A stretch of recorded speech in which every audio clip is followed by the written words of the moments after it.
نحمده ونصلي على رسوله الكريم اما بعد لہو وطن کے شہیدوں کا رنگ لایا ہے، لہو وطن کے شہیدوں کا رنگ لایا ہے، اچھل رہا ہے زمانے میں یوم آزادی۔ صدر محترم،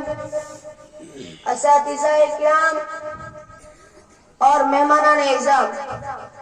نیز میرے واجب الاحترام ساتھیوں،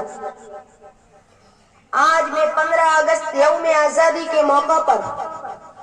تمام ہندوستانیوں اور برادران وطن کو یوم آزادی کی پرخلوص مبارکبادی پیش کرتا ہوں۔ اس کے بعد مدنی اچ پراتمک کے اس اسٹیج سے اپنی طرف سے اور اس ادارے کے تمام کارکنان کی طرف سے ان تمام شہدائے وطن کو خراج عقیدت و خراج تحسین پیش کرتا ہوں کہ جنہوں نے اپنی جانوں کا نذرانہ پیش کر کے اس ہندوستان کو سینچا، سنوارا اور پروان چڑھایا۔ محترم حضرات، اس ملک کی سرزمین پر ہم اور آپ زندگی بسر کر رہے ہیں۔ یہ ایک آزاد اور جمہوری ملک ہے، اور یہ بات ہم میں سے کون نہیں جانتا کہ سن 1947 عیسوی سے پہلے یہ بھارت انگریزوں کا غلام بنا ہوا تھا، لیکن آج ہم آزاد ہندوستان کی فضا میں سکون کی سانسیں لے رہے ہیں۔ یہ وہی بھارت ہے جو کل تک جبر و تشدد سے کچلا جا رہا تھا، یہاں کے باشندوں پر جبر و استبداد کے پہاڑ ڈھائے جا رہے تھے، اس کی عزت و ناموس پر داغ لگایا جا رہا تھا، لیکن ہمارے اکابر نے، مہاپرشوں نے اور تمام ہندوستانیوں نے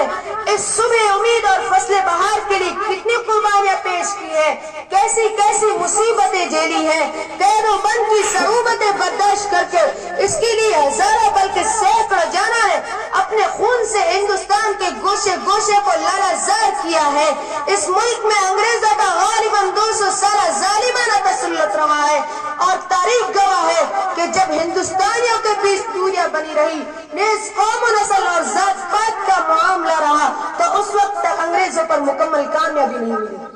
لیکن جب امام الہند مولانا ابوالکلام آزاد، پنڈت جواہر لال نہرو، بھگت سنگھ، ڈاکٹر ذاکر حسین اور ڈاکٹر راجندر پرساد جیسے عظیم رہنماؤں نے ہندو، مسلم، سکھ، عیسائی آپس میں بھائی بھائی اور سبھوں نے قوم و نسل اور ذات پات کے معاملات کو بالائے طاق رکھ کر یکجٹ ہو کر اتحاد کے ساتھ انگریزوں سے بڑی مضبوطی سے مقابلہ کیا، تب جا کر 15 اگست سن 1947 عیسوی کو ہمارا ملک انگریزوں کی غلامی سے آزاد ہوا۔ محترم سامعین، آج ہم آزاد ہندوستان میں سکون کی سانسیں لے رہے ہیں، اور انشاءاللہ الرحمن مرتے دم تک لیتے رہیں گے۔ مفکر اسلام حضرت مولانا ابوالحسن علی میاں ندوی رحمہ اللہ فرمایا کرتے تھے کہ جب انگریز ایک ایک کر کے ہندوستان کی ہر ریاست کو اپنانے لگے تو سب سے پہلے خطرے کو جس نے محسوس کیا وہ میسور کا رہنے والا غیور سپہ سالار حضرت ٹیپو سلطان شہید رحمہ اللہ علیہ کی ذات گرامی ہے۔ فرمایا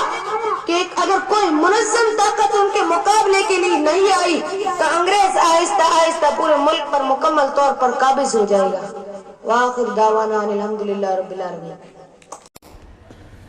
Thanks for watching. Don't forget to like, comment, share and subscribe to Al Wahid channel.